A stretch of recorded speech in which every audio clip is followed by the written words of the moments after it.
service of CNC Worldwide.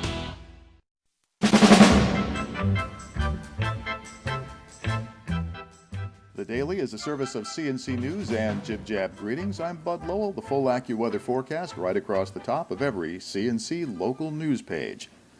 The U.S. Bankruptcy Court has approved the outline of Eastman Kodak Company's plan to get out of bankruptcy. The target date Kodak management is hoping for, September 3rd.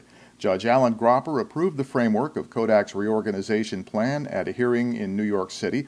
Before the company can act, though, it needs support from a majority of its creditors. If they approve, Judge Gropper still needs to give the green light at a final hearing currently scheduled for August 20th. Part of the plan approved Tuesday is the disclosure statement creditors will get before they vote in the coming weeks, and their answers are due into the court by August 9th. Opponents of the Monroe County Fair's planned move to Ogden were in court on Tuesday asking a judge to block that move. The Monroe County Legislature voted earlier this month to downsize the fair and move it to Northampton Park in Ogden, now that the Dome Center and the fairgrounds in Henrietta are no longer available. Well, some of the park's neighbors hired an attorney and sued. They believe the roads around the park can't handle the traffic, that the park will be damaged, and their lives will be disrupted. Their attorney went before State Supreme Court Justice Thomas Stander. She argued the county failed to do an environmental impact statement before the move. In response, the county said it did indeed do a study, and it was completed before the legislature voted. Judge Stander told the attorneys for both sides to submit two-page summaries of their arguments by the end of the week, and he is expected to rule soon afterwards. The opponents say they will appeal if the judge rules in the county's favor.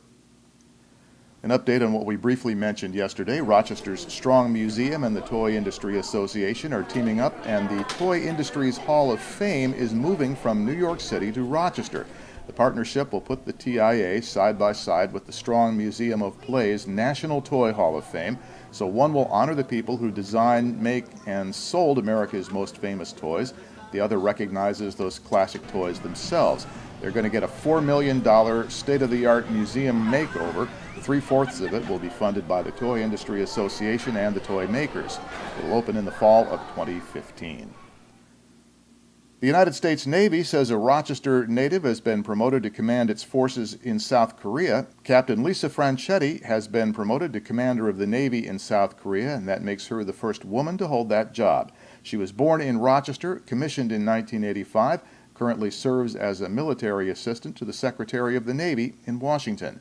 A Navy press release says she's been nominated for a Rear Admiral's rank. Navy forces based in Korea include about 400 U.S. sailors. Franchetti is an Afghan war veteran. She holds 5 Meritorious Service Medals, 4 Navy and Marine Corps Commendation Medals, the Defense Superior Service Medal, and others. Rochester firefighters were called out Tuesday afternoon when the parapet of an apartment building on Monroe Avenue collapsed and fell to the street. Some cars were damaged, but nobody was hurt. This photo from Monroe County Firewire pretty much shows what happened. The fire department and city building department inspectors assessed the situation and reported the building safe for residents. The cause of the partial wall collapse remains under investigation. In Webster, the town says the water spray park at Ridgecrest Park will probably have to stay closed until the end of July. The spray park was closed after an adjacent building was sold. The spray park got its water fed through that building. Now new lines have to be put in. The town hopes to get work started on the new water lines next week.